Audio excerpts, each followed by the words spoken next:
The gunshot echoed through the Colorado Rockies, just as twilight painted the snow-covered peaks in shades of crimson and gold. And Theresa Thompson stumbled forward, her breath coming in ragged gasps as she ran from the overturned stagecoach behind her. Her fingers were already numb, turning white at the tips as the November wind of 1876 cut through her thin traveling dress like knives. She had no coat, no supplies, nothing but the clothes on her back, and the desperate need to put distance between herself and the bandits who had attacked their coach on the mountain pass. The driver was dead, the other passengers scattered or worse, and Theresa had done the only thing she could think of when the shooting started.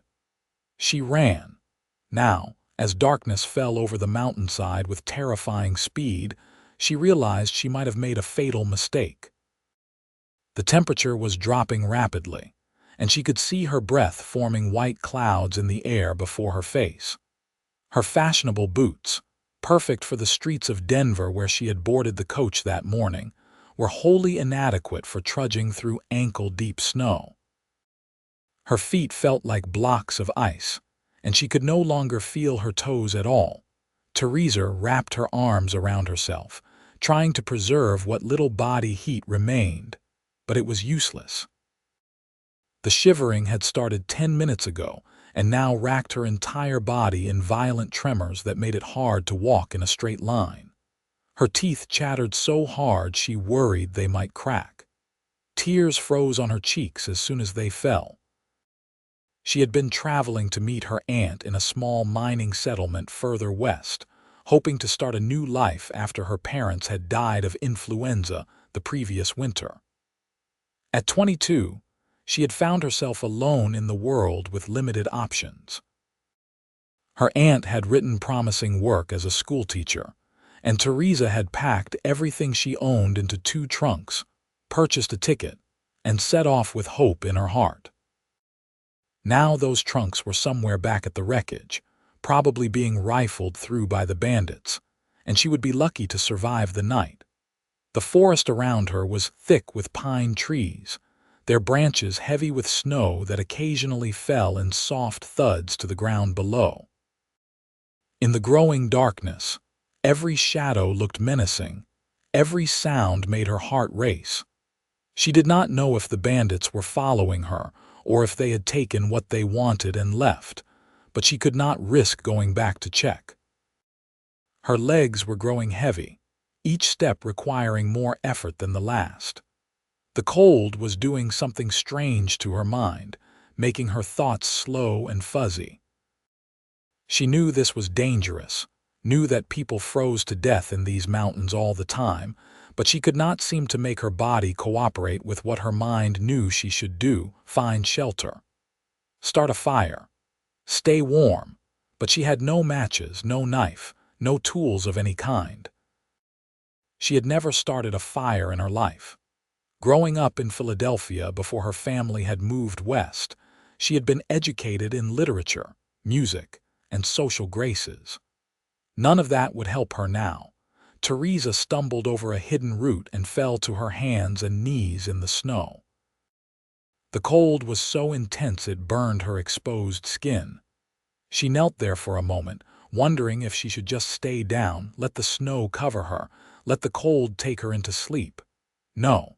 She forced herself back to her feet, swaying dangerously. She would not give up. She would not die on this mountain. But even as she thought it, she felt her legs giving out again. The world tilted sideways, and she had just enough time to think that this was a strange way to die, alone on a mountainside in Colorado before the darkness claimed her. She did not hear the crunch of boots in the snow, did not see the massive figure that emerged from the trees like a force of nature itself. She did not see the man stop short at the sight of her collapsed in the snow, did not hear his muttered curse as he covered the distance between them in 3 long strides. Cade Foster had been tracking the bandits for 2 days, ever since they had raided a trapper's cabin and killed the old man who lived there. Cade had found the body, had seen the senseless destruction, and had set out with cold determination to bring the men to justice.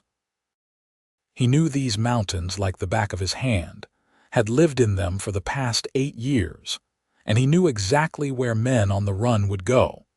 He had heard the gunshots an hour ago and had changed course, moving swiftly through the forest toward the sound. When he found the overturned stagecoach, he had seen the dead driver and the scattered belongings, had read the tracks in the snow that told the story of the attack and its aftermath. He had seen one set of smaller prints leading away from the wreckage, stumbling and unsteady, and had followed them. Now he knelt beside the woman in the snow, pressing 2 fingers to her throat to check for a pulse. It was there, faint but steady.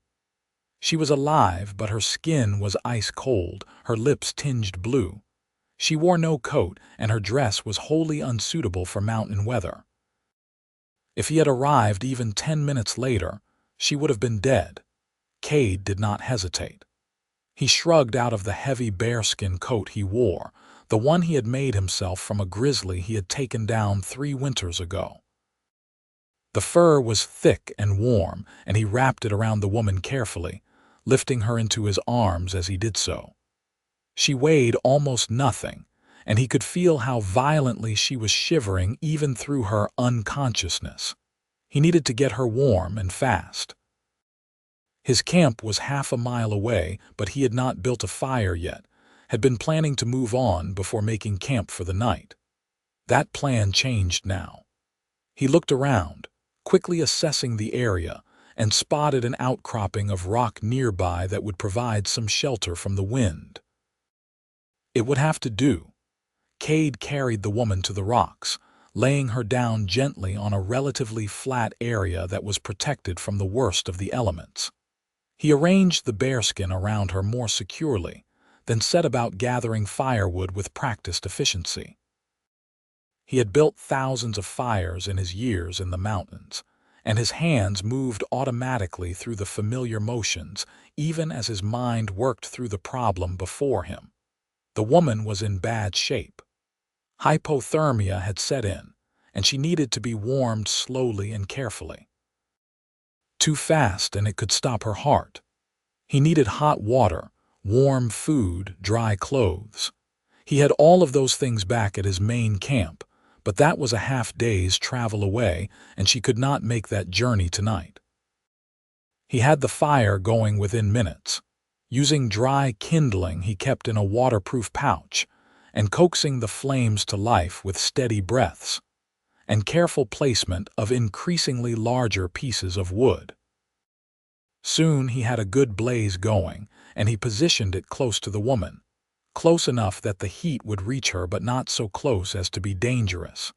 He had a small pot in his pack, and he filled it with clean snow, setting it near the fire to melt. While he waited for the water to heat, he checked the woman again. Her shivering had decreased slightly, which could be good or bad. If she was warming up, that was good. If she was getting colder, slipping into a deeper state of hypothermia, that was very bad. Cade touched her cheek, feeling for any change in temperature. Her skin was still ice cold. He frowned, then made a decision. He pulled off his thick flannel shirt, leaving him in just a wool undershirt, and carefully maneuvered the woman so he could layer his shirt over her dress before wrapping the bearskin around her again. She needed every bit of warmth he could give her. The firelight flickered across her face, and for the first time, Cade really looked at her. She was young, probably in her early 20s, with dark hair that had come loose from its pins and now spread across the bearskin in waves. Her features were delicate, fine-boned, the face of someone who had never known true hardship before. Her hands, when he checked them, were soft and uncalloused. A city woman, then, or at least someone unused to rough living. What was she doing on a stagecoach through the mountains in November? The water in the pot began to steam, and Cade pulled it from the fire, letting it cool slightly. He had some dried herbs in his pack that would help, a mixture an old Ute medicine woman had taught him to make years ago. He added a pinch to the water, stirring it with a clean stick, then waited for it to steep. The woman stirred, making a soft sound of distress. Her eyes moved beneath her closed lids and her shivering increased again. Cade took that as a good sign. Her body was fighting back, trying to warm itself. "Easy now," he said, his voice a low rumble. "You are safe." He did not know if she could hear him, but he had always believed that unconscious people could sense more than others thought. He kept his voice calm and steady as he talked to her, explaining what he was doing as he gently lifted her head and tried to get some of the warm liquid between her lips. Most of it dribbled down her chin, but some made it into her mouth, and he saw her throat work as she swallowed reflexively. Good. He tried again, tipping more of the liquid into her mouth, and was rewarded with another swallow. Cade settled in beside her, keeping watch on both the woman and the surrounding forest. The bandits were still out there somewhere, and while he doubted they would be moving at night, he could not afford to be careless. He added more wood to the fire, building it up so it would burn hot and bright, a beacon of warmth against the cold darkness. The hours passed slowly. Cade dozed in brief snatches, always waking at the slightest sound, but the forest remained quiet except for the normal sounds of night. The owls hooting, the rustle of small animals in the undergrowth, the occasional crack of a branch breaking under the weight of snow. Sometime in the darkest hours before dawn, the woman's shivering finally eased, and when Cade checked her skin, it felt warmer. The color was returning to her lips, the blue tinge fading to pink. Relief washed through him, a feeling so intense it surprised him. He had lived alone for so long that he had forgotten what it felt like to worry about another person. As the first gray light of dawn filtered through the trees, the woman's eyes fluttered open. Theresa woke to warmth and confusion. The last thing she remembered was falling in the snow, certain she was going to die. Now she was wrapped in something incredibly soft and warm, and heat radiated from somewhere nearby. She could hear the crackle of a fire, could smell wood smoke and something else, something wild and clean. She opened her eyes fully and found herself staring up at a rocky overhang, the stone surface reflecting the orange glow of firelight. She tried to sit up and immediately felt a wave of dizziness that made her gasp. "Easy."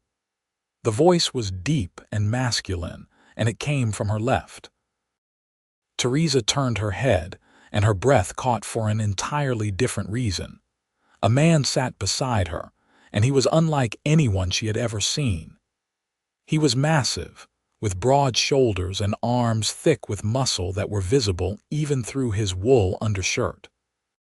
His chest was deep and powerful, the build of someone who had spent years engaged in hard physical labor. His hair was dark and fell past his shoulders in waves that looked like they had been cut with a knife rather than scissors. A thick beard covered the lower half of his face, but she could see strong features beneath it. A straight nose and deep-set eyes that watched her with an intensity that should have been frightening, but somehow was not.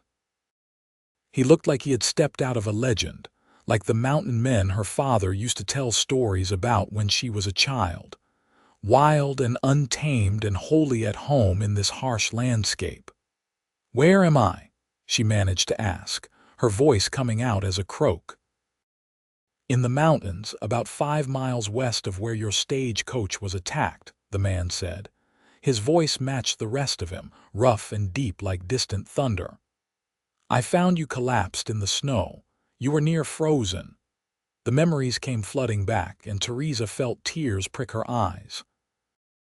The bandits, the shooting, the driver falling from his seat with blood spreading across his chest, running through the snow until she could not run any more. "The others," she whispered. The man's expression was grave. "The driver was dead when I found the coach." I did not see anyone else, but I saw tracks leading in different directions. Some may have escaped.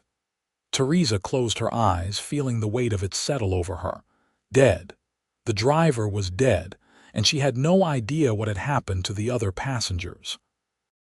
Mr. Henderson, the traveling salesman who had told funny stories about his wife. Mrs. Chen, the quiet Chinese woman who had been heading to join her husband at a mining camp. Had they made it? Were they out there somewhere, frozen in the snow like she had almost been? "I am sorry," the man said, and she heard genuine sympathy in his voice. "It is a hard thing to see death." Theresa opened her eyes again, looking at him. "You saved my life. I did what anyone would do. Anyone did not find me. You did." She tried to sit up again, and this time he helped her, supporting her weight with one large hand on her back until she was upright. The bearskin fell away slightly, and she realized she was wearing it like a blanket. "Is this yours?" "Yes, it is the warmest thing I have." Theresa touched the fur wonderingly. It was incredibly thick and soft, the hide tanned to supple perfection. "You made this," killed the bear, tanned the hide, made the coat, 3 winters ago. She looked at him with new eyes, understanding now just what kind of man had found her. This was someone who lived in these mountains, who survived by his own skill and strength. Someone wholly self-sufficient in a way she could barely comprehend. "Thank you," she said quietly. "For the coat, for the fire, for saving my life. I would be dead without you." He nodded, accepting her thanks with the same gravity he seemed to approach everything. "What is your name?" "Theresa Thompson. My friends call me Tess." "Cade Foster." He reached out and offered his hand, and she took it, feeling the rough calluses on his palm, the strength in his grip as he shook her hand gently, and then released it. "Are you hurt anywhere besides the cold?" Cade asked, his eyes scanning her with a clinical assessment. "Any injuries from the attack?" Theresa took stock of herself. Everything ached, and she felt weak as a newborn kitten, but nothing seemed damaged. "No, I do not think so. I was very lucky. Lucky I came along when I did. Another 10 minutes and you would have been past saving." The bluntness of his words sent a chill through her that had nothing to do with the temperature. She had been that close to death. If Cade had not found her, if he had taken a different path through the forest, if he had been even slightly delayed, she would be a frozen corpse on the mountainside right now. "Why were you out here?" she asked. "Tracking the men who attacked your coach," Cade said. "They killed a trapper 2 days ago. I have been following them." Theresa felt a flash of fear. "Are they still nearby?" They moved on, heading west. "I would have followed, but you needed help more than I needed revenge." He poured something from his pot into a tin cup and handed it to her. "Drink this. It will help." The liquid was warm and tasted of herbs she could not identify, slightly bitter but not unpleasant. She sipped it slowly, feeling the warmth spread through her chest and into her limbs. As she drank, she studied Cade over the rim of the cup. He was tending the fire now, adding more wood with practiced efficiency. His movements were economical, no wasted motion, the actions of someone who did everything with purpose. She could see the play of muscles in his back and shoulders as he worked, could see the scars that marked his forearms, pale lines against his tanned skin. This was a man who had lived a hard life, had survived things she probably could not imagine. And yet he had been gentle with her, had given her his coat and built her a fire and stayed with her through the night to make sure she lived. There was something deeply compelling about that contradiction, the wild strength paired with careful kindness. "Where were you heading?" Cade asked, settling back on his heels and looking at her. "A mining settlement called Silver Creek. My aunt lives there. She is a widow, runs a boarding house. I was going to live with her, teach school." Theresa looked down at the cup in her hands. "I have no idea where my belongings are now. Everything I owned was in those trunks. I can take you back to the coach, Cade offered. See what is left. The bandits may have taken things, but they usually do not care for women's clothes or personal items. Hope flickered in her chest. Really? You would do that? After you have rested and eaten, you are in no condition to travel yet. As if to prove his point, Theresa felt another wave of dizziness and had to close her eyes until it passed. When she opened them, Cade was watching her with concern. You need food, he said. I have jerky and hardtack in my pack. It is not much, but it will help. He pulled out the supplies and handed them to her. The jerky was tough and gamey, venison she thought, and the hardtack was exactly as hard as advertised, but she was so hungry that both tasted better than any meal she had eaten in Denver. She ate slowly, aware that her stomach might rebel if she ate too fast after going so long without food. While she ate, Cade moved around the small camp, checking their surroundings with a vigilance that never seemed to ease. She realized he had probably not slept much during the night, had stayed awake to keep watch over her and to tend the fire. The thought made her chest feel tight with gratitude. When she finished eating, she felt marginally more human. The warmth of the fire, the food in her stomach, and the herbal tea Cade had given her were all working to restore her strength. She still felt weak and shaky, but the bone-deep cold was finally gone. How far is it to Silver Creek? She asked. 2 days' ride under normal circumstances, 4 or 5 days on foot, especially in the snow. Cade looked at her appraisingly. You are not equipped for that journey. No proper clothes, no boots suitable for mountain travel.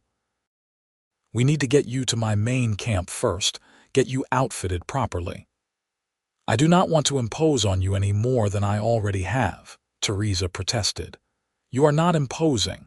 I cannot in good conscience send you off into these mountains unprepared. You would not make it a day.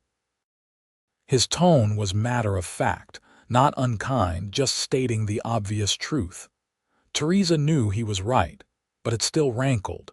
She hated feeling helpless, hated being dependent on someone else for her very survival. But what choice did she have? She knew nothing about surviving in the wilderness, and even if she somehow made it back to the coach and recovered her trunks, her city clothes would be little better than what she was wearing now. Where is your main camp? She asked. In a valley about 3 miles north of here. I have a cabin there, supplies, everything we will need. He met her eyes, his gaze steady and honest. I am not asking anything from you, Miss Thompson. I am offering help because you need it and I have it to give. Nothing more. Something in his eyes made her believe him. This was not a man with ulterior motives or hidden agendas. He was exactly what he appeared to be, a mountain man who had found someone in need and had done what he could to help. Thank you, Theresa said quietly. I accept your help, and I am grateful for it. Cade nodded, then stood up in a smooth movement that spoke of easy strength. Rest for a while longer. When the sun is fully up and you feel strong enough, we will head to the coach to see what we can salvage. Then we will go to my cabin. What about the bandits? They are long gone and they are not my problem anymore. Getting you somewhere safe is. He pulled his coat back on, a heavy canvas thing lined with wool that looked well worn but serviceable. Try to sleep if you can. I will keep watch. Theresa wanted to protest that she was fine, but another wave of exhaustion washed over her, and she realized she was far from recovered. She lay back down, pulling the bearskin around her like a cocoon, and watched the fire dance and flicker.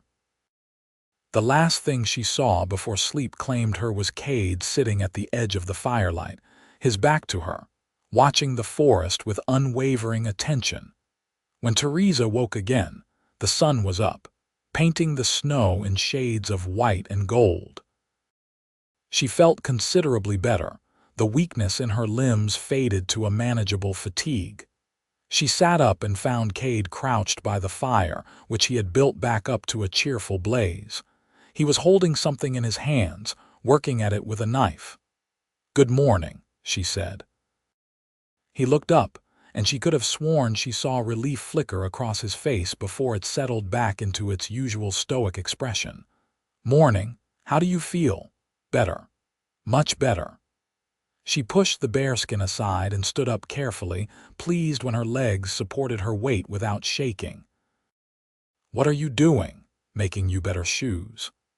He held up what he had been working on, and she saw it was leather, cut and shaped into rough boots. "Your fancy ones will not last a day in this terrain. These will at least get you to my cabin where I have better supplies." Theresa watched in amazement as he continued to work, his large hands moving with surprising dexterity as he punched holes in the leather and threaded strips through them. He had clearly done this many times before, and within 20 minutes, he had created 2 serviceable boots that he held out to her. "Try these on." She sat down and removed her ruined city boots, which were soaked through and falling apart. The boots Cade had made were rough and unadorned, but when she slipped them on, they fit reasonably well and were lined with fur that felt warm against her frozen feet. "They are perfect," she said, wiggling her toes and feeling the boots move with her. "How did you know my size?" "I looked at your old boots while you were sleeping," Cade said simply. "Could not have you walking through snow in those things." The casual thoughtfulness of the gesture touched her. He had woken up and immediately set about solving a problem she had not even thought of yet, using skills she did not possess to create something she desperately needed. "You are very kind," she said softly. Cade looked uncomfortable with the compliment. "Just practical, ready to head to the coach."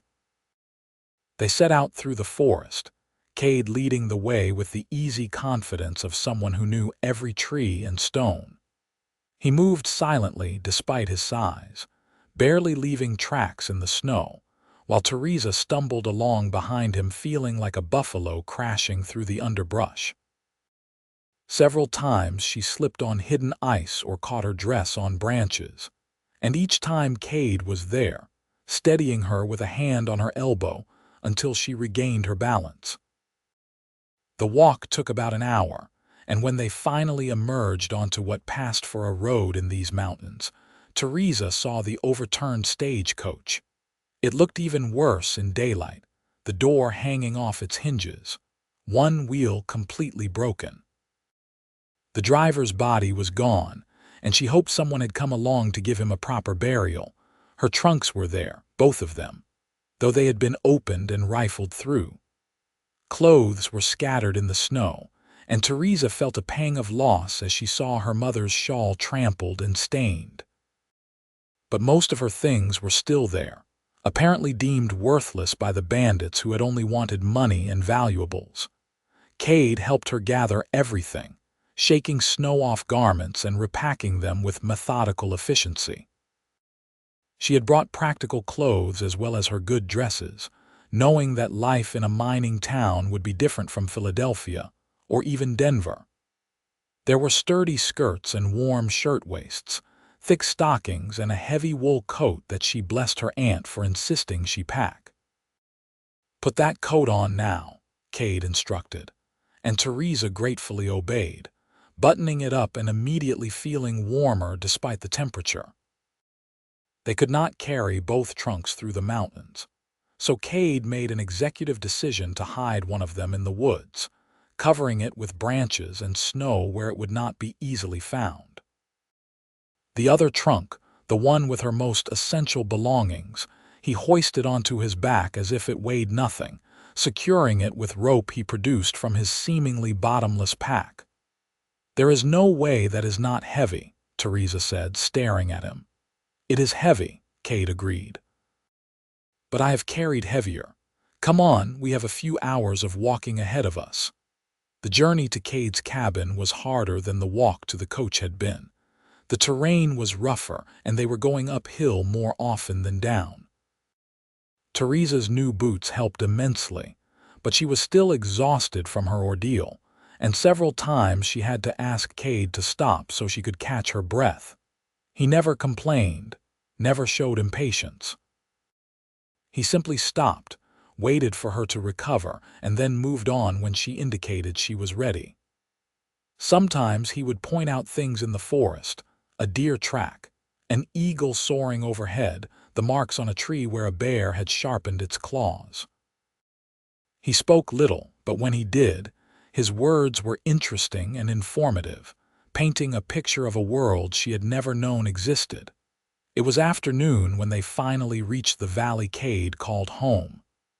Theresa crested a rise and stopped, her breath catching at the sight below. The valley was sheltered on 3 sides by steep mountains, the 4th side open to a view that stretched for miles. A stream ran through the center, and she could see it glinting in the sunlight even though its edges were crusted with ice. The whole area was peaceful and pristine, untouched by civilization. And there, nestled against the base of the eastern mountain where it would be protected from the worst of the weather, was a cabin. It was not large, but it looked solid and well built, with a stone chimney from which smoke was not currently rising. Near the cabin was a small barn or shed, and she could see a lean-to that sheltered a neat pile of split firewood. "Home," Cade said simply, and started down the slope. The cabin's interior was dim and cool, but within minutes of their arrival, Cade had a fire roaring in the large stone fireplace that dominated one wall. As the space warmed up, Theresa looked around with interest. The cabin was a single large room with a loft accessible by a ladder. The main floor held a bed in one corner, neatly made with fur blankets. A rough-hewn table with 2 chairs sat near the fireplace, and shelves lined one wall, packed with supplies, tools, and various items she could not identify in the dim light. Pelts hung from pegs on the walls and snowshoes hung near the door. Everything was organized and clean, the space of someone who took pride in their home even in this remote location. "You can have the bed," Cade said, setting her trunk down near it. "I will sleep in the loft." "I cannot take your bed," Theresa protested. "You can and you will. You have been through an ordeal and you need proper rest." His tone left no room for argument. Theresa decided not to push the issue. Truth be told, the bed looked incredibly inviting, and she was so tired she could have slept standing up. Cade moved around the cabin with easy familiarity, pulling down jars and packages from shelves, setting a large pot over the fire. "I am going to make stew. You should eat and then sleep. We can talk about getting you to Silver Creek in the morning." "How long will I be imposing on your hospitality?" Theresa asked. "You are not imposing," Cade said, and there was an edge of frustration in his voice, the first real emotion she had heard from him. "I do not help people expecting anything in return, and I do not begrudge them the help they need. You will stay as long as it takes for you to be strong enough to travel safely, and that is the end of it." Theresa found herself smiling despite everything. "You are a very stubborn man." "So I have been told." There was the faintest hint of amusement in his voice. She watched him work, fascinated by the economy of his movements. He clearly knew exactly what he was doing, chopping vegetables she recognized and some she did not, adding them to the pot along with dried meat and what looked like beans. Soon the cabin was filled with a savory aroma that made her stomach growl audibly. Cade glanced at her, and she could have sworn she saw him smile behind that beard. They ate at the small table, and the stew was delicious, rich and hearty and exactly what she needed. Theresa ate 2 bowls and Cade served her a third without her having to ask. They ate in comfortable silence, and she realized she did not mind the lack of conversation. There was something peaceful about simply sitting with someone who did not feel the need to fill every moment with chatter. After dinner, exhaustion crashed over her like a wave. Cade saw her swaying in her chair and immediately stood up. "You need sleep. I will clean up. Go." Theresa did not have the energy to argue. She went to the bed, which was actually quite comfortable despite its rustic construction, and burrowed under the fur blankets. The last thing she saw before sleep claimed her was Cade moving quietly around the cabin, banking the fire and cleaning the dishes, his large form somehow comforting rather than threatening in the flickering firelight. Theresa slept for 16 hours straight, waking only once in the middle of the night when she heard Cade moving quietly up to the loft. When she finally woke properly, sunlight was streaming through the cabin's small windows, and she felt more like herself than she had since the attack. She sat up and saw Cade was already awake, dressed in clean clothes and working on something at the table. He looked up when he heard her move. "Morning. There is water warming by the fire if you want to wash up. I will step outside and give you privacy." He was out the door before she could respond, and Theresa took advantage of his absence to make herself presentable. The warm water felt heavenly on her skin, washing away the grime and stress of the past 2 days. She changed into one of her practical dresses from the trunk, a dark blue wool that was warm and flattering without being fancy. She brushed and braided her hair, pinning it up in a simple style. When she opened the door to indicate he could come back in, Cade gave her an approving nod. "You look better. How do you feel?" "Remarkably well, actually. Whatever was in that tea you gave me, it worked wonders. Old Ute remedy. I have always had good luck with it." He gestured to the table where he had laid out bread and what looked like jam. "Breakfast. The bread is a few days old but still good. The jam is made from wild berries." They ate together, and this time Theresa felt ready for conversation. "How long have you lived up here?" 8 years. Came out from Missouri after the war." "The war." She realized he meant the Civil War, which had ended 11 years ago. That would make Cade around 30, she calculated, perhaps a few years older. "I served," he said, his voice taking on a distant quality. "After it ended, I could not go back to regular life. Too much noise, too many people, too many memories.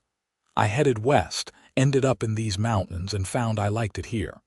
Built this cabin, been here ever since." Theresa heard the weight of things unsaid in his words. The war had broken many men, had left scars that did not show on the outside. She wondered what Cade had seen, what he had done, but she did not ask. If he wanted to tell her, he would. "You ever get lonely?" she asked instead. Cade considered the question. "Sometimes. But I prefer solitude to bad company, and I have found that most people fall into the latter category." He paused, present company excluded. Theresa felt herself flush with pleasure at the compliment, simple though it was. "Thank you. I have enjoyed your company as well for what it is worth. It is worth a great deal coming from someone like you. Someone like me. Someone educated, refined. Someone who has probably never been more than arm's length from civilization until a few days ago." He was not being critical, just stating facts as he saw them. "You are right," Theresa admitted. "I have never been truly on my own before. My parents handled everything, and then after they died, my aunt arranged for my travel and my new position.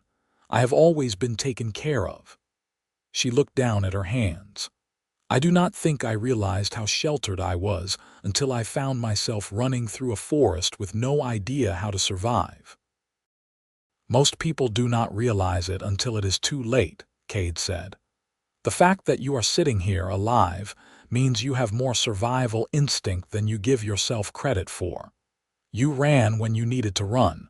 You kept going even when you were freezing. That takes strength."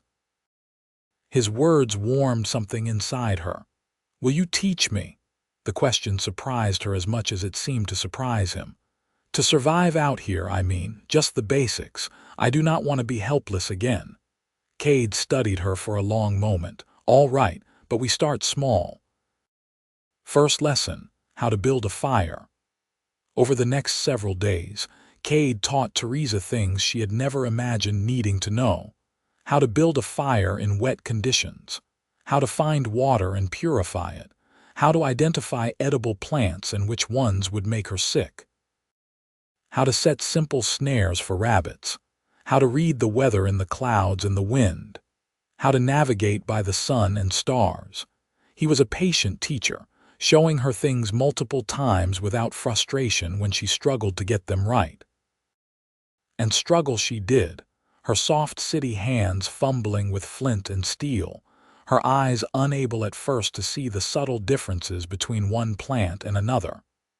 But Cade never made her feel stupid or inadequate. He simply showed her again, explained differently, and waited for understanding to dawn. And slowly, it did. By the fourth day, Theresa could build a fire by herself in under 10 minutes. By the sixth day, she could identify a dozen edible plants and knew which parts to harvest. By the eighth day, she had caught her first rabbit in a snare she had set herself, and the pride she felt was entirely out of proportion to the accomplishment. But beyond the practical lessons, something else was happening. Theresa found herself looking forward to spending time with Cade, found herself watching him when he was not looking, fascinated by the play of muscles under his shirt when he chopped wood, the focus in his eyes when he was working on a project, the rare smiles that transformed his stern face into something almost boyish. She learned that he was thoughtful and intelligent, that he had read extensively and could discuss literature and philosophy with surprising depth. She learned that he had a dry sense of humor that caught her off guard and made her laugh. She learned that he was unfailingly kind to animals, gentle with injured creatures he found in the forest. She learned that he sang softly to himself sometimes when he thought she could not hear, old folk songs in a voice that was rough but pleasant, and she was falling in love with him. It crept up on her gradually, then all at once. She would be learning to skin a rabbit, and he would lean over to guide her hands, and the warmth of his body near hers would make her breath catch. She would wake in the morning and see him making breakfast, and her heart would do a strange little flip in her chest. She would catch him watching her with an expression she could not quite read, and she would wonder if he felt anything at all for her beyond the responsibility he had taken on when he saved her life. It was not a convenient thing, falling in love with a mountain man when she was supposed to be traveling to Silver Creek to start her new life as a schoolteacher. But the heart, Theresa was learning, did not care much for convenience. Cade was having similar thoughts, though he was doing his best to ignore them. Having Theresa in his cabin had changed everything. The space that had always felt perfectly adequate now felt too small, the air charged with an awareness that had not been there before. He found himself noticing things he had no business noticing. The way the firelight turned her hair to burnished copper, the grace of her movements as she learned new skills, the sound of her laughter which was rare but precious when it came. He had been alone for so long that he had forgotten what it was like to share space with another person, forgotten the small intimacies of domestic life. Eating meals together, talking by the fire, the comfortable silence that came from being with someone who did not demand constant entertainment. It had been even longer since he had felt drawn to a woman the way he was drawn to Theresa. She was beautiful, that was undeniable, but it was more than that. She was intelligent and curious, asking thoughtful questions and actually listening to his answers. She was not afraid of hard work, practicing skills until her fingers were sore and her muscles ached. She had a quiet strength that he admired, a determination to improve herself even after everything she had been through, and she made him want things he had given up on wanting years ago. A partner, a companion, someone to share the long mountain winters with. Children, maybe, though he had never thought much about that before. A future that was not just surviving alone but actually living with someone else, but he pushed those thoughts away. Theresa was a city woman, educated and refined, destined for a life teaching children in a growing town. She had a future planned out, a place she was expected to be. What could he offer her? A life in the wilderness, isolated and hard. She deserved better than that, deserved more than what a broken-down soldier turned mountain hermit could give her. So he kept his feelings to himself and focused on teaching her what she needed to know to survive. He told himself that once she was ready, he would escort her to Silver Creek, see her safely delivered to her aunt, and then return to his cabin alone. It would be fine. He had been alone before. He would be alone again. That was just how things were. But at night, lying in the loft and listening to her breathe in the bed below, he let himself imagine what it would be like if she stayed. On the 10th day of Theresa's stay at the cabin, the first real snowstorm of the season moved in. Cade saw it coming in the clouds and the wind, recognized the signs, and spent the morning making sure they were prepared. He brought in extra firewood, checked the cabin's chinking to make sure no cold air would get through, and secured everything outside that might blow away. "How long will it last?" Theresa asked, watching the dark clouds roll in over the mountains. "Could be a day, could be 3. Hard to say." Cade checked the food supplies. They had plenty, but if they were snowed in for an extended period, he wanted to make sure they had variety. "We will be fine." This cabin has weathered worse. The storm hit just after noon, and it was a fierce one. Wind howled around the cabin, driving snow in horizontal sheets that reduced visibility to almost nothing. The temperature plummeted, and even with a roaring fire, the cabin took on a chill. Cade hung extra blankets over the windows to keep out the cold and added more wood to the fire. Theresa had never experienced a mountain blizzard before, and the sheer power of it was terrifying and awe-inspiring in equal measure. The wind sounded like a living thing, screaming and battering at the cabin walls. Snow piled up against the door so fast she could actually watch it accumulating. "Are we safe?" she asked, trying to keep the nervousness out of her voice. "Perfectly safe," Cade assured her. "This cabin has stood through 8 winters. It will stand through this storm."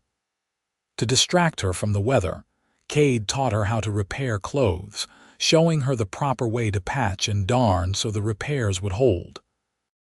They worked together by the fire, and Theresa found the repetitive motion of the needle soothing. She repaired several of her own garments that had been damaged, and Cade pulled out some of his shirts that needed mending. "I am not much for sewing," he admitted. "I can do basic repairs, but nothing fancy." Theresa took one of his shirts, examining the tear along the shoulder seam. "This is an easy fix. Hand me that thread." She lost herself in the work, creating small, neat stitches that would hold strong. When she finished, she handed the shirt back to Cade, who examined her work with approval. "That is fine sewing," he said. "Better than anything I could do. My mother taught me. She said a woman should always be able to care for her own clothes, no matter what her station in life." Theresa felt the familiar pang of grief that came whenever she thought of her parents. She was very practical. "She raised a strong daughter. She would be proud of you." The simple words brought tears to Theresa's eyes. "I hope so. I hope wherever they are, they know I am all right, that I survived." On impulse, Cade reached out and took her hand, his large, rough palm engulfing her smaller one. "They know, and they are proud." Theresa looked down at their joined hands, at the contrast between his sun-darkened skin and her paler complexion, the size difference, the feeling of strength and warmth in his grip. She turned her hand over, lacing her fingers through his, and felt him squeeze gently. When she looked up, she found Cade watching her with an intensity that stole her breath. His eyes, which she had learned were a deep brown with flecks of gold, were fixed on her face with an expression that made her heart race. "Cade," she whispered. He released her hand abruptly and stood up, putting distance between them. "I should check the animals. In this weather, the horses need to be fed, and I need to make sure the shed is holding." He was already pulling on his heavy coat, wrapping a scarf around his face. "I will be back soon." He was out the door before she could protest, letting in a blast of cold air and snow before the door slammed shut behind him. Theresa sat by the fire, her hand still warm from his touch, and tried to make sense of what had just happened. That look in his eyes, it had been more than kindness or concern. It had been want, desire, something deep and powerful that had scared him enough to send him out into a blizzard. Did he care for her? Did he feel the same pull she felt, the same growing certainty that they belonged together? And if he did, why was he running from it outside? Cade forged through the snow to the small shed where he kept his 2 horses. The animals were fine, warm in their shelter with plenty of hay. He fed them, checked their water, and took far longer than necessary doing it, trying to get his racing heart under control. He had almost kissed her. He had been this close to pulling her into his arms and kissing her right there by the fire, propriety and common sense be damned. The feel of her hand in his, the way she had looked at him with those expressive eyes, it had nearly undone all his carefully maintained control. But he could not do that to her. Could not take advantage of the situation, of her dependence on him, of the forced proximity. She deserved better than that. She deserved a choice made freely, not one influenced by circumstance or gratitude or whatever else she might be feeling. When she was safely in Silver Creek, when she was back in civilization and had time to think clearly, then if she still wanted him, if she came back to him of her own free will, then maybe he would let himself hope. But not before. Cade returned to the cabin cold and covered in snow. Theresa took one look at him and immediately sprang into action, helping him out of his frozen coat, bringing him a blanket and hot coffee. She fussed over him in a way that was both endearing and frustrating, because all he wanted to do was pull her close and never let go. Instead, he sat by the fire and let her take care of him, accepting her ministrations with quiet thanks and careful distance. The storm lasted 3 days, and they were long days filled with an awareness that neither of them acknowledged out loud. They cooked together, maintained the fire together, played cards with a worn deck Cade had, and talked about everything and nothing.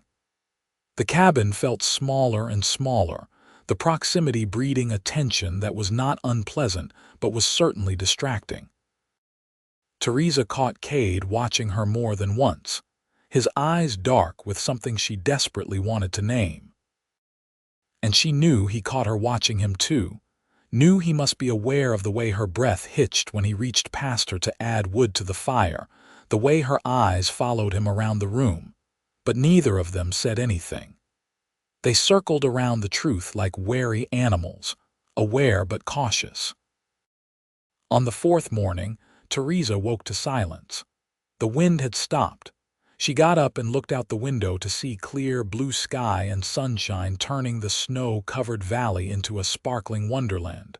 The storm had passed. "It is beautiful," she breathed.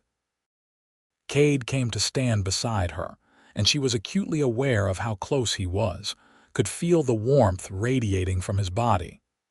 "It is, but it also means the trail to Silver Creek will be passable in a few days, once I have time to break a path through the new snow." Theresa's stomach dropped. Of course, Silver Creek, her aunt, her teaching position, the future she had planned, the future that suddenly seemed terribly wrong. "Cade, I need to tell you something," she started, but he held up a hand. "Do not say anything you might regret. You have been here for almost 2 weeks, cut off from everything familiar. You are grateful to me for saving you, and that is natural, but gratitude is not a good foundation for anything more." His voice was gentle but firm. "Go to Silver Creek. Start your new life. See what it is like. Then, if you want, you can decide what you really want." "I know what I want," Theresa said, frustration creeping into her voice. "I am not some flighty girl who cannot tell the difference between gratitude and real feeling. Maybe not. But you have been through a trauma and you are not thinking clearly. Trust me on this." Cade moved away from the window, putting space between them again. "I will start breaking the trail today. With any luck, we can leave for Silver Creek in 3 days." Theresa wanted to argue, wanted to make him understand that she knew her own heart, but she could see the stubborn set to his jaw and knew it would be useless. He had made up his mind that she needed distance and perspective, and nothing she said right now would change that. Fine. She would go to Silver Creek. She would meet her aunt and see the town and the school. And then she would come back and make Cade Foster understand that she was choosing him, fully and freely, and with no reservations whatsoever. Over the next 3 days, Cade worked on breaking a trail through the deep snow. It was exhausting labor, and he came back to the cabin each night tired to the bone. Theresa did what she could to help, cooking hearty meals and keeping the cabin warm and comfortable. They spoke little during this time, the easy camaraderie of the previous days strained by unspoken feelings and careful distance. Theresa hated it, hated the awkwardness that had sprung up between them, but she did not know how to fix it. On the evening of the 3rd day, Cade announced that the trail was ready. They would leave at first light. Theresa packed her trunk with hands that shook slightly. She was careful to take everything she would need, but she also deliberately left a few things in the cabin. A book she had been reading, a scarf she had knitted during the storm, small things that would give her an excuse to return. That night, neither of them slept well. Theresa lay in the bed staring at the ceiling, listening to Cade shift restlessly in the loft. She wanted to climb up there, wanted to tell him everything she was feeling, but she remembered his words about giving her space and time, and she stayed where she was. When dawn came, they ate a silent breakfast and then loaded her trunk onto one of the horses. Cade saddled the other, and they set out into the cold morning with the sun just beginning to paint the mountain peaks in shades of pink and gold. The journey to Silver Creek took 2 days, traveling slowly through the snow. They camped one night in the forest, and Theresa lay in her bedroll watching the stars wheel overhead and wondering if she was making a terrible mistake in leaving. But Cade wanted her to be sure. He wanted her to have the chance to see what else was out there, to make a choice without pressure or obligation. She understood that, even appreciated it on some level. It did not make it hurt any less. Silver Creek was larger than Theresa had expected, a growing town nestled in a valley with several dozen buildings including a proper store, a saloon, a church, and a school. Cade led her directly to the boarding house, a 2-story building with a painted sign that read, "Thompson's Boarding House." A woman came out onto the porch as they approached, and Theresa recognized her Aunt Margaret from old photographs. She was in her 50s, with gray-streaked hair and a kind face that broke into a wide smile at the sight of them. "Theresa, oh my dear girl, I have been so worried." Margaret rushed down the steps and pulled Theresa into a tight embrace. "When the stage company sent word that your coach had been attacked, I feared the worst."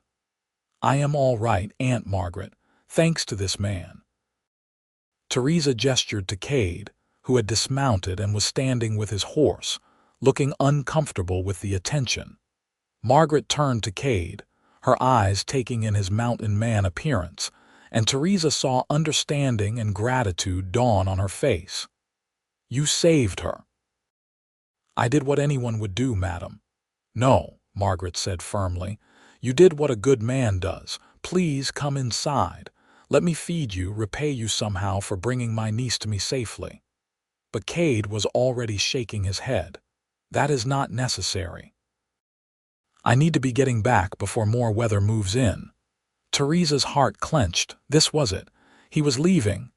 "Cade, wait," she said, but he was already back on his horse. He looked down at her, and for just a moment his carefully maintained mask slipped, and she saw longing and regret and want written plainly on his face. Then it was gone, replaced by the stoic expression she had come to know so well.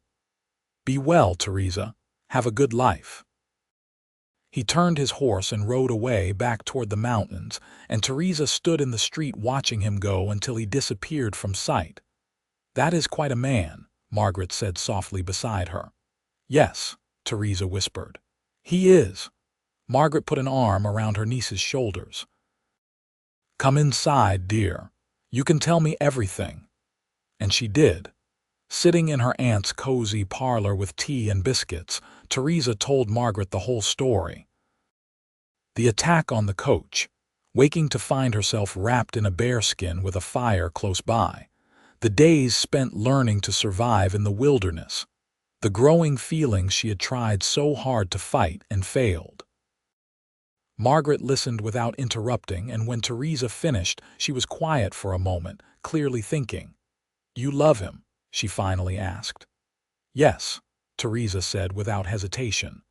"I know it seems fast, I know it seems like I am just grateful or confused, but I love him. I am certain of it." "Then why are you here and not on a horse riding back to that mountain?" Theresa blinked. "What? My dear girl, if you know you love him, if you are certain, then what are you doing sitting in my parlor? Go after him." "But he wanted me to have time to see Silver Creek, to be sure." Margaret made a dismissive gesture. "Men are idiots, even good ones. He is trying to be noble, trying to give you a choice, but from what you have told me, you have already made your choice. So go tell him that." "But what about teaching? What about the position you arranged for me? There will always be children who need teaching. There might not always be a man who loves you waiting in the mountains." Margaret stood up, pulling Theresa to her feet. "I did not bring you all the way out here to watch you be miserable. If your mountain man makes you happy, then go be happy with him. You are serious, as a heart attack. Now, you will need supplies. You cannot go back into those mountains unprepared." Margaret was already moving toward the back rooms. "I have a good coat, warm boots, I can pack you food and supplies. When did he leave?" 20 minutes ago. Maybe 30. Then you can catch him if you hurry. A man on foot breaks a slower trail than a woman on a mission." Margaret was throwing things together with impressive efficiency, packing a bag with supplies. "Take the horse you came in on. You can return it later or send payment, I do not care. What matters is catching him before he gets too far ahead." Theresa felt hope blooming in her chest. "Aunt Margaret, are you sure?"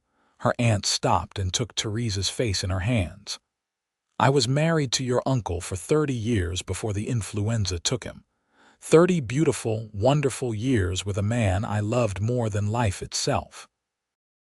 If you have a chance at that kind of happiness, you take it with both hands and you do not let go. Do you understand me?" Theresa nodded, tears streaming down her face. "Thank you. Thank me by being happy. Now go." 20 minutes later, Theresa was on horseback, following the trail Cade had broken, pushing the horse as fast as she dared through the snow. She was bundled in warm clothes, had supplies in her pack, and had a determination in her heart that would not be denied. She rode for 2 hours, following the clear tracks in the snow before she finally spotted him. He was walking beside his horse, leading it through a particularly deep drift, and he did not hear her approach over the sound of the wind. "Cade Foster," she called out. He spun around, his hand going automatically to the rifle he kept strapped to his saddle. When he saw it was her, his eyes went wide with shock and something that might have been hope. "Theresa, what are you doing? Is something wrong?" She urged her horse forward until she was right beside him, then dismounted in a rush, nearly falling in the snow.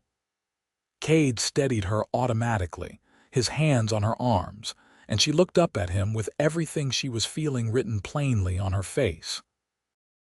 "I am here because I love you," she said, the words tumbling out in a rush. "I love you, and I am not grateful, and I am not confused, and I do not need time to think about it. I know my own heart, and my heart is yours. It has been yours since you wrapped me in your bearskin and built that fire and stayed with me through the night to make sure I survived. Maybe even before that. I do not know exactly when it happened, I just know that it did, and I am not going to let you walk away from me because you think you know what is best for me."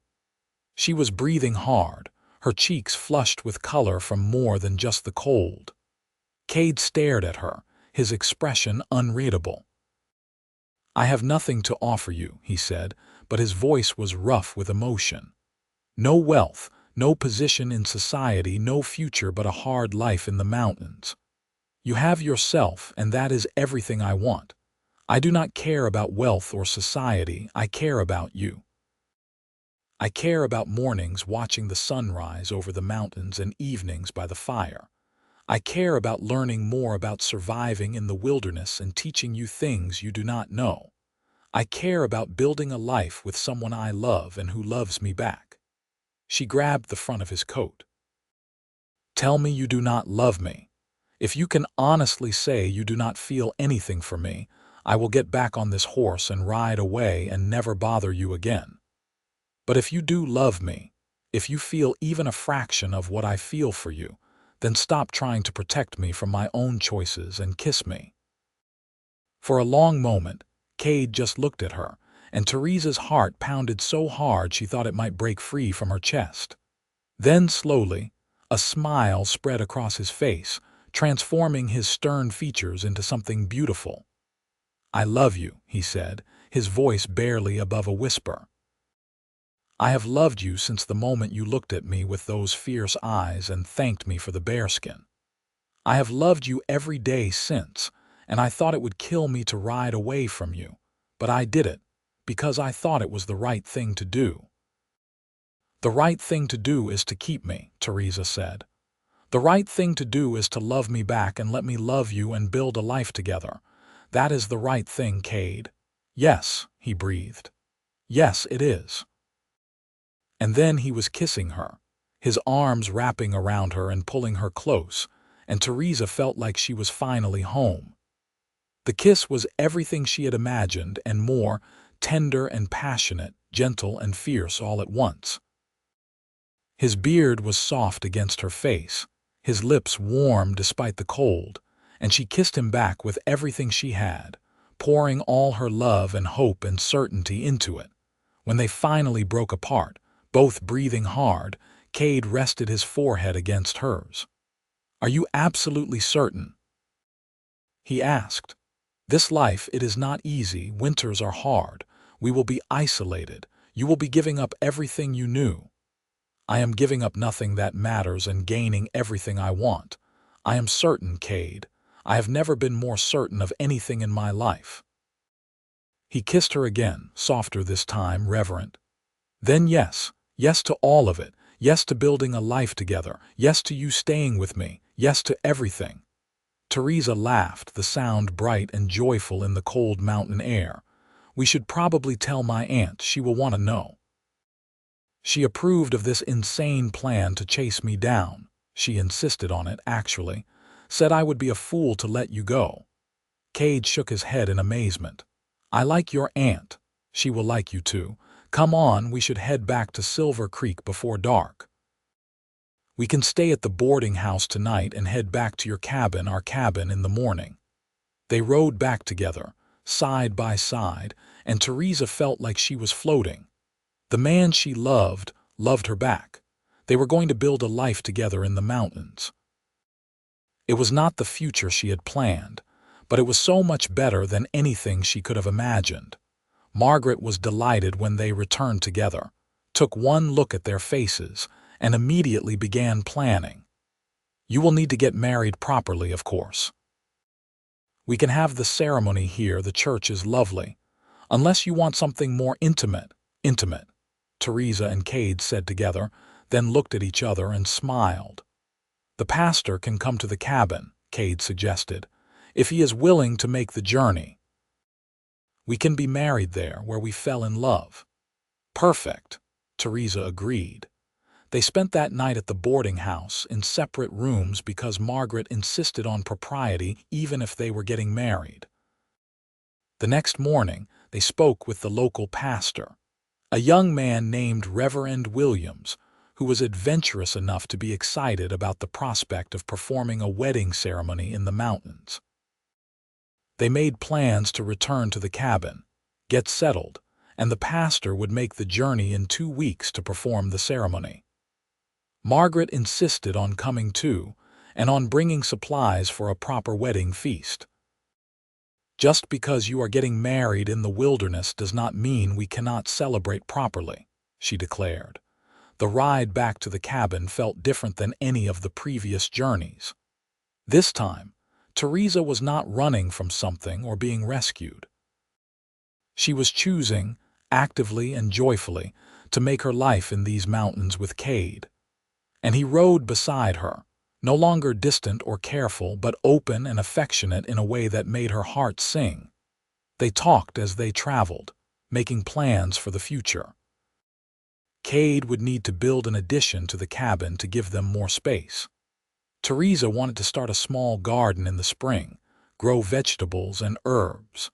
They talked about maybe getting chickens, about how to winterize the cabin better, about 1,000 small details of building a life together. When they finally arrived at the cabin, Cade dismounted and then lifted Theresa down, his hands spanning her waist. Instead of setting her on her feet immediately, he held her there, suspended, looking into her eyes. "Welcome home," he said. "Home," she repeated, and it was the sweetest word she had ever spoken. The next 2 weeks were a flurry of activity. Cade started work on the addition to the cabin, and Theresa helped where she could, learning about construction and marveling at how skilled he was with his hands.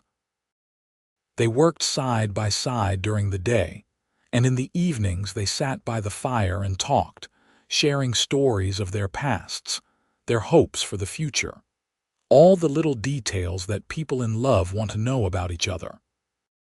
Cade told her about growing up on a farm in Missouri, about joining the army young and full of idealism, about the horrors of the war that had changed him.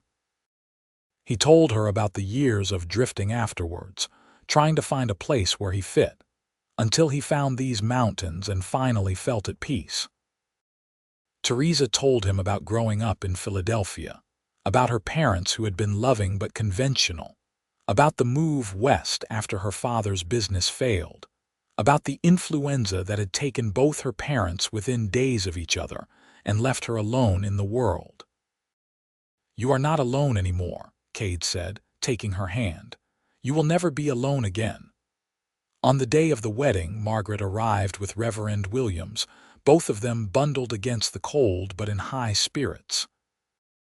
Margaret had brought food, flowers that she had somehow managed to preserve, and a beautiful dress that she insisted Theresa wear.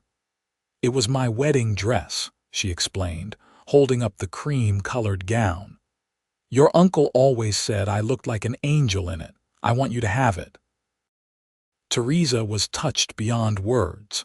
She put on the dress, and Margaret helped her with her hair, styling it in an elaborate updo that was both beautiful and practical for the mountain weather. When she looked at herself in the small mirror Cade had, she hardly recognized the woman looking back. She looked happy, radiant even, glowing with love and anticipation. Outside, Cade had cleaned himself up impressively. He had trimmed his beard, pulled his hair back neatly, and wore clean clothes that actually fit him well.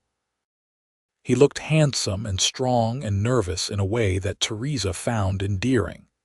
They held the ceremony outside, in the valley with the mountains rising around them and the winter sun streaming down. Margaret stood as witness, and Reverend Williams performed a simple but beautiful ceremony that emphasized love, commitment, and partnership. When it came time for the vows, Cade took Theresa's hands in his and spoke from the heart. I promise to love you for all my days, to protect you and provide for you to the best of my ability. I promise to honor your strength and support your dreams. I promise to be your partner in building a life that is true and good and full of joy. I choose you, Theresa, today and every day forward. Theresa felt tears streaming down her face as she responded. I promise to love you with everything I am, to stand beside you through whatever comes. I promise to bring joy and purpose to your days, to make our house a home, to be your partner in all things. I choose you, Cade, freely and completely, now and forever. Reverend Williams pronounced them husband and wife, and when Cade kissed her, Theresa felt like her heart might burst from happiness. They celebrated with the feast Margaret had brought, eating and laughing and telling stories late into the evening. When Margaret and the Reverend finally left to make the journey back to Silver Creek before full dark, Theresa and Cade stood in the doorway of their cabin, his arm around her shoulders, and watched them go. Alone at last, Cade murmured, and Theresa laughed. Alone together. Much better than alone apart. That night in the cabin that was now truly theirs, they came together as husband and wife, and it was everything beautiful and right. Cade was gentle and passionate, careful of her inexperience but teaching her with patience and love. Theresa gave herself to him completely, trusting him with her body as she had trusted him with her heart, and found joy beyond anything she had imagined. Afterwards, lying in his arms with the fire burning low and the sound of the wind outside, Theresa felt a contentment so deep it was almost painful.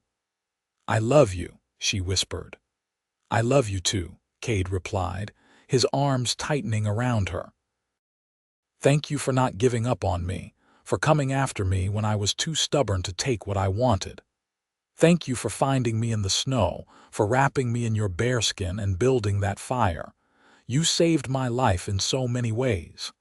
We saved each other, Cade said.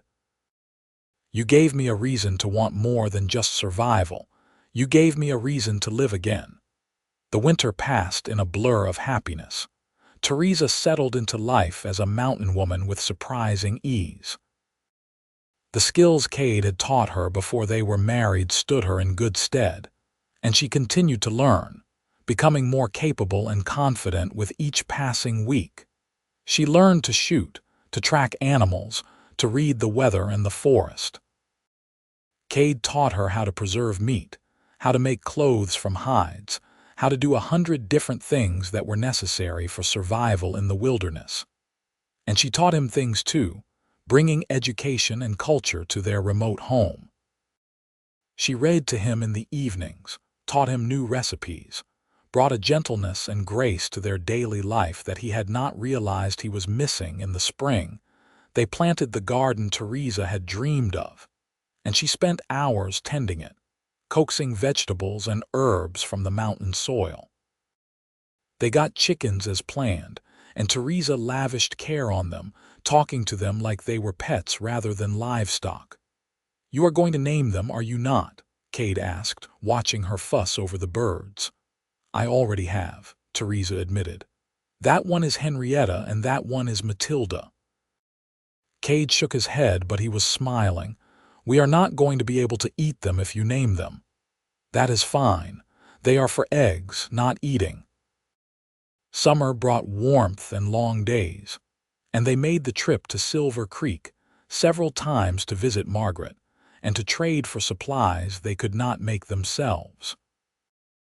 Each time, Theresa was happy to see her aunt, but she was always happier to return to the cabin, to the life she and Cade were building together. In the fall, Theresa realized she was pregnant. She felt the changes in her body, the subtle shifts that told her a new life was growing inside her. When she told Cade, he was speechless for a long moment, then picked her up and spun her around, laughing with pure joy. A baby, he said wonderingly. We are going to have a baby. In the spring, I think. Maybe April or May. Cade immediately became even more protective than he already was, insisting she rest more, not lift heavy things, be careful about everything. It would have been annoying if it had not been so endearing, and Theresa let him fuss because she knew it came from love. That winter was harder than the previous one, with more snow and colder temperatures, but they were prepared and well supplied. And Theresa was not facing it alone but with her husband, which made all the difference. They spent the long evenings by the fire, Cade's hand on her growing belly, feeling the baby move and kick. "What do you want to name him?" Cade asked one night. "What makes you think it is a boy?" "Just a feeling, but I will be happy either way. If it is a boy, I like Cade Foster. And if it is a girl," Theresa thought for a moment. "Marie, after my mother." "Both good names," Cade agreed, "though I still think it is a boy." He was right. In late April, with Margaret there to help and spring sunshine streaming through the windows, Theresa gave birth to a healthy baby boy. The labor was long and hard, but when she finally held her son in her arms, all the pain was forgotten. Cade looked at his son with an expression of wonder and terror mixed together. "He is so small, he will grow," Theresa assured him, laughing through her tears. "Hold him." Cade took the baby carefully, cradling him against his broad chest with a gentleness that made Theresa fall in love with him all over again. The fierce mountain man, reduced to tenderness by a tiny infant, was the most beautiful thing she had ever seen. "Hello, Caleb," Cade whispered. "I am your father. I am going to teach you everything I know about these mountains, about being strong and kind and good. And your mother is going to teach you to be smart and gentle and thoughtful. Between the two of us, you are going to grow up to be a fine man." Margaret stayed for 2 weeks, helping Theresa recover and learn to care for the baby. When she finally left, promising to return often to visit her grandnephew, Theresa felt ready to manage on her own. Well, not on her own. With Cade, who proved to be a devoted and hands-on father despite his initial nervousness. He changed diapers and walked the baby when he was fussy and sang lullabies in his rough voice that somehow always soothed Caleb to sleep. Watching her husband with their son, Theresa felt a completeness she had never known existed. This was what life was meant to be, not grand adventures or social status or wealth, but this. Love and family and a home built with your own hands in a place of beauty. The years passed in a rhythm of seasons. Winter snows gave way to spring thaw, which bloomed into summer warmth, which faded into autumn gold. Caleb grew from infant to toddler to a sturdy little boy who was fearless and curious about everything. Cade taught him to track and hunt and survive, while Theresa taught him to read and write and think.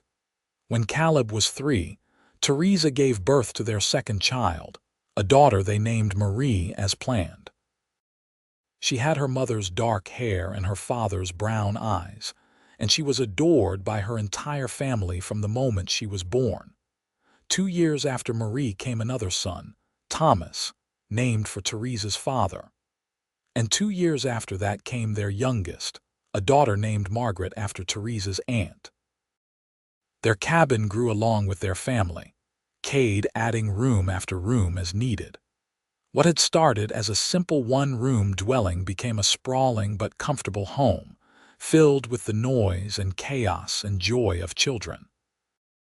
On their 10th wedding anniversary, Theresa and Cade took a rare evening alone, leaving the children with a trusted neighbor they had met over the years, a widow named Mrs. Henderson, who had lost her own family and loved borrowing theirs.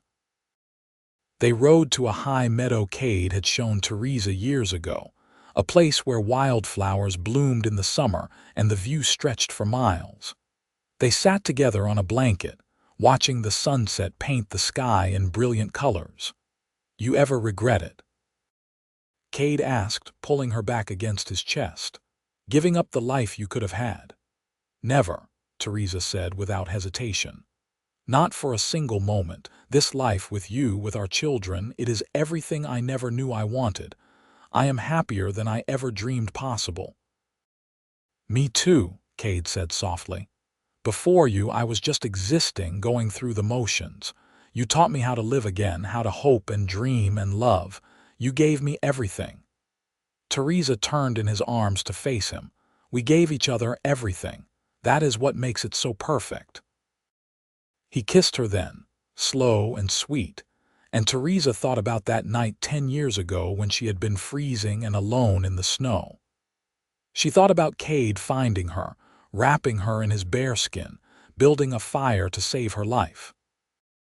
She had thought he was saving her from death, but he had actually been saving her for life. For this life, this beautiful, hard, joyful life they had built together. As the last light faded from the sky and the stars began to appear, Theresa and Cade rode back home, back to their children and their cabin and their life in the mountains.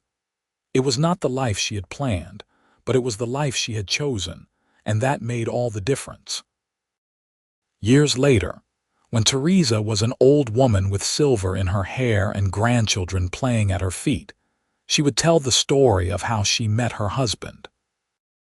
She would talk about the attack on the stagecoach, about stumbling through the snow certain she was going to die, about opening her eyes to find herself wrapped in a bearskin with a fire blazing nearby and the most extraordinary man watching over her. And she would tell them how that man became her husband, her partner, her great love. How they built a life together in the mountains of Colorado, raised 4 children, and created a legacy of love and strength that would echo through generations. But that night, their 10th anniversary, none of that had happened yet. That night they were just a couple riding home under the stars, still young enough to feel immortal, still so in love that it hurt in the best possible way. Theresa looked over at Cade, at his profile in the moonlight, and felt her heart swell with gratitude and love. He must have felt her watching because he turned and smiled, that rare, beautiful smile that he saved just for her. "I love you," he said. "I love you too," she replied. "Forever and always." And she meant it, with every fiber of her being. This mountain man who had seen her shivering without a coat, who had wrapped her in his bearskin and built a fire close, who had saved her life and then given her a reason to truly live it. He was her everything and she was his, and together they were complete. The mountains rose around them as they rode, eternal and unchanging, bearing witness to their love story. And if those mountains could speak, they would tell of the mountain man and the city woman who found each other in the snow, who chose love over convenience, who built a life of purpose and meaning in the wilderness. They would tell of children raised strong and kind, of grandchildren who carried forward the legacy of that chance meeting on a frozen mountainside. But mountains do not speak. They simply stand, silent guardians of the stories that unfold in their shadows. And this story, this love story that began with a simple act of kindness on a cold November night, was one worth guarding. It was a story of survival and choice, of love earned and freely given, of 2 people who became one without either losing themselves.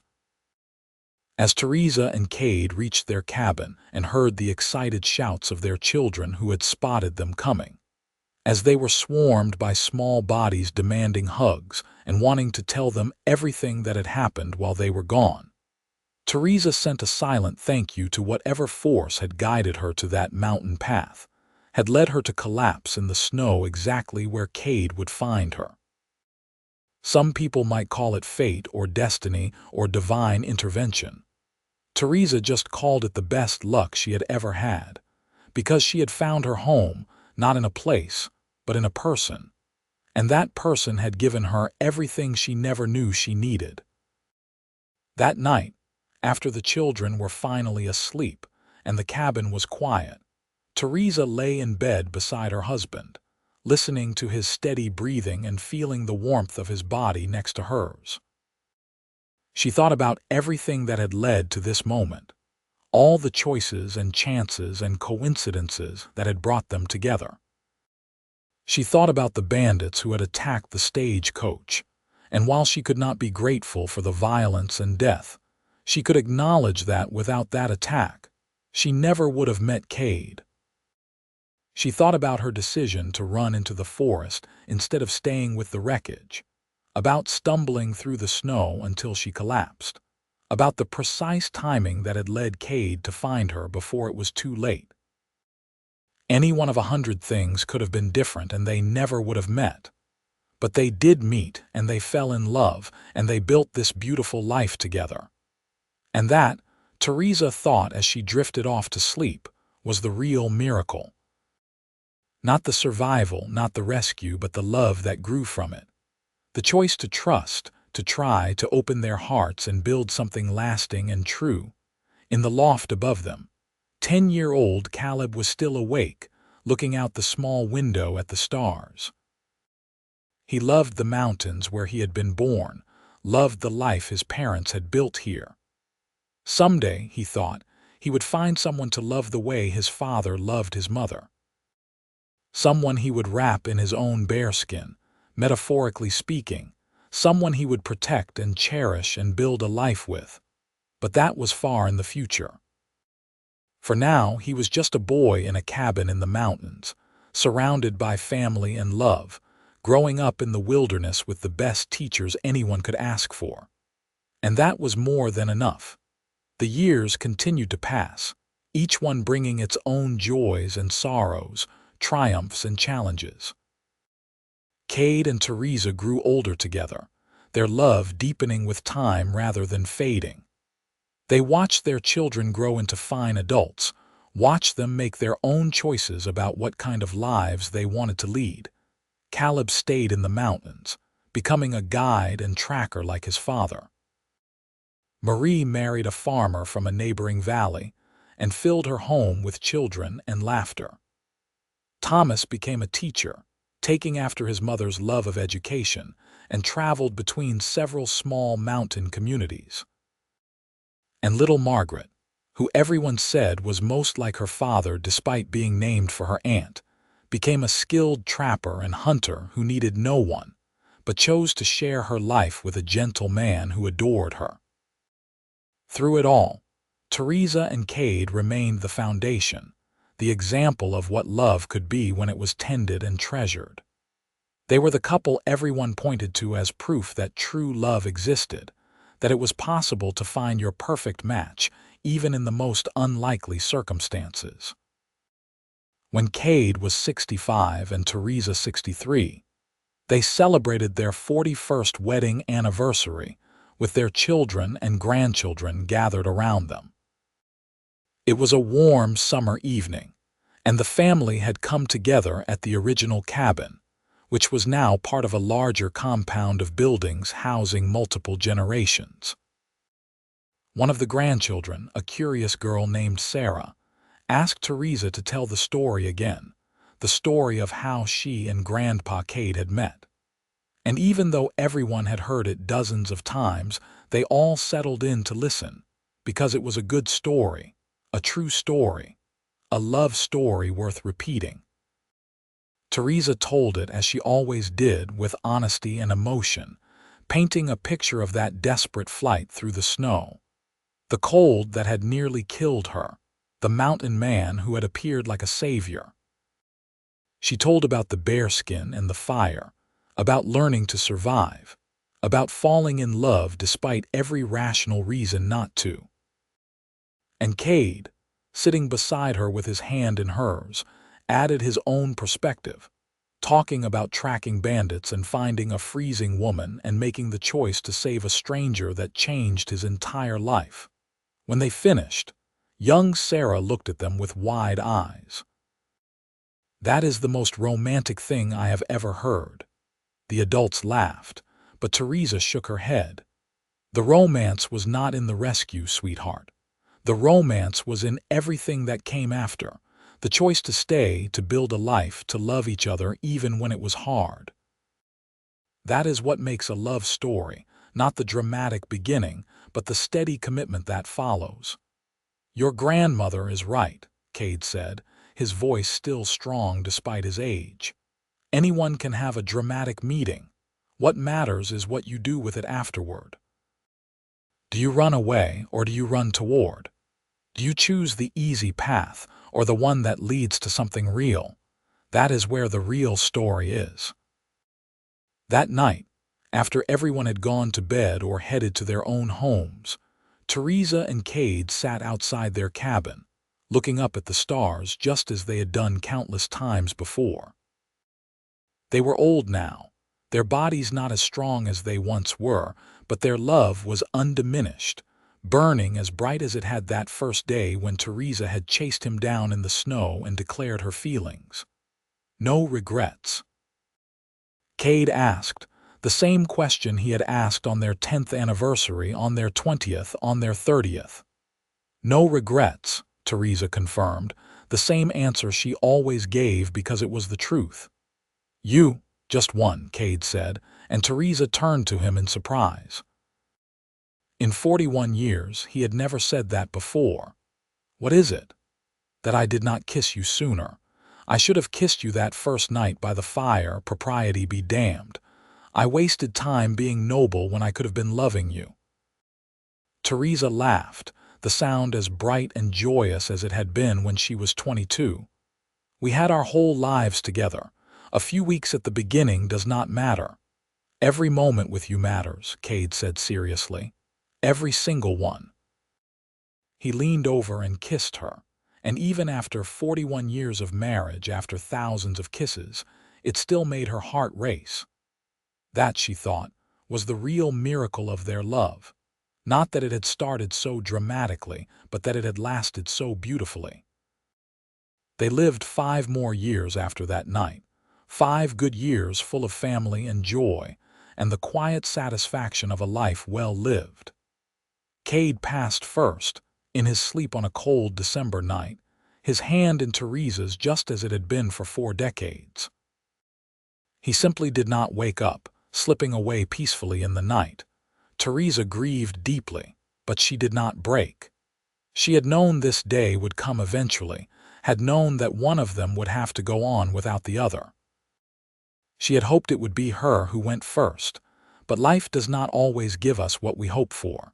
She stayed in the mountains, in the cabin they had built together, surrounded by children and grandchildren who made sure she was never alone unless she chose to be. And she chose to be, sometimes, walking through the forest to sit by the spot where Cade had first found her all those years ago. She would sit there and remember, and sometimes she swore she could feel him there with her, his presence as real as it had been in life. And she would talk to him, telling him about the grandchildren and great-grandchildren, about the changing seasons, about how much she missed him and how grateful she was for every moment they had shared. 3 years after Cade died, Theresa followed him, passing peacefully in her sleep just as he had. Her last conscious thought was of a cold November night when she had been freezing and alone, when a mountain man had found her and wrapped her in a bearskin and built a fire close. How that one act of kindness had led to a lifetime of love. Their children buried them side by side on a hill overlooking the valley, with a simple marker that read, "Cade and Theresa Foster, 2 souls who found each other in the snow and loved for a lifetime." And if you go to that valley today, you will still find descendants of Cade and Theresa living in the mountains, carrying on the traditions of strength and kindness and love that their ancestors established. They will tell you the story if you ask, the story of the mountain man who saved the city woman, who taught her to survive, who loved her with everything he had. They will tell you it is a true story, a love story, the kind of tale that gets passed down through generations because it reminds us of what is possible when we are brave enough to choose love over fear, partnership over isolation, commitment over convenience. And they will tell you that on cold November nights, when the wind howls through the mountains and snow begins to fall, You can sometimes see two figures walking through the forest, hand in hand, their love eternal as the mountains themselves. But that might just be legend, the kind of story that grows around a love so strong it could not possibly be contained by something as small as death. What is not legend, what is absolutely true, is that Cade and Theresa Foster lived and loved and built something beautiful in those mountains. That they found each other when both most needed finding, that they chose each other every day for the rest of their lives, that they created a legacy of love that echoes still. That is the truth, the simple, beautiful truth of a mountain man who saw a woman shivering without a coat, wrapped her in his bearskin, built a fire close, and in doing so set into motion a love story for the ages.